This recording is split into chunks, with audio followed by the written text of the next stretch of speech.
If you're ever alone in someone else's house and something moves when you're not looking, don't ignore it, because this babysitter did, and what she found at 3:17 a.m. still doesn't make sense.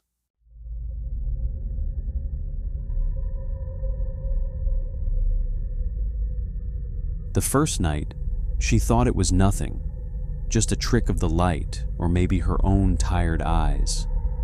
But she clearly remembered the doll sitting on the chair in the corner, its glassy eyes fixed toward the window, the kind of stillness that makes a room feel watched.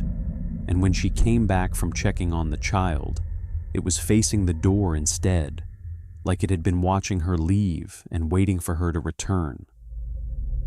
The second night, she paid closer attention, even took a picture before putting the kid to bed, laughing at herself for being paranoid.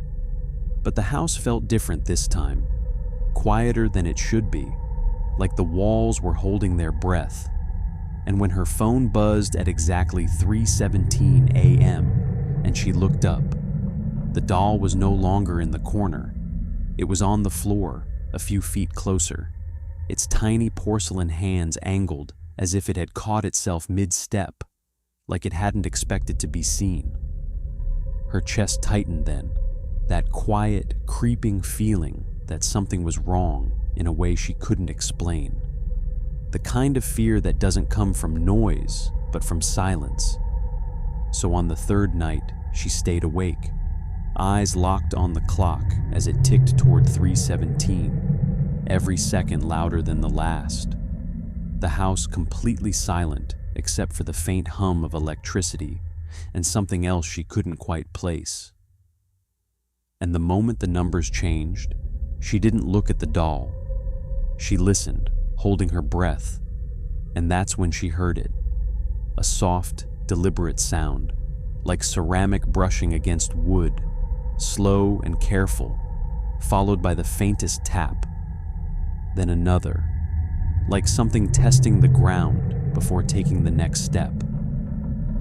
Her throat went dry, her fingers tightening around the couch as the sound continued, uneven but intentional, like something learning how to move, learning how to balance, and she realized with a sinking feeling that whatever it wasn't rushing, it was taking its time.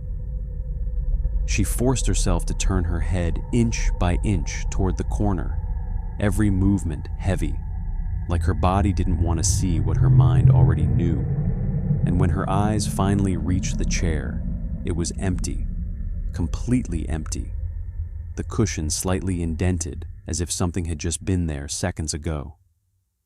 She didn't scream, didn't move, just sat frozen as the silence pressed in around her, thicker now, heavier, until she felt it. That unmistakable shift in the air behind her, like someone standing too close, close enough that she could almost feel the cold from it. Like someone breathing too quietly, too slowly, just out of sync with her own breath. And before she could stop herself, before her mind could catch up with her body, she glanced over her shoulder, expecting nothing, hoping for nothing.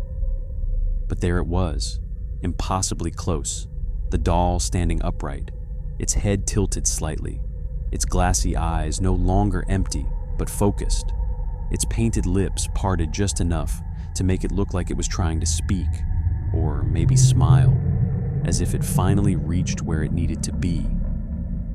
And in that moment, she realized something worse than it moving. The doll hadn't just changed position. It had been getting closer every night, waiting, learning, understanding her routine, her fear, her timing, until it no longer needed the clock at all. They never found the footage from that night, and she never went back to that house again. But here's the part no one talks about. The family still has that doll. So if you ever notice something in the corner of your room, just remember, it might not be moving all at once, just a little closer every night. Subscribe if you want more stories that shouldn't be real.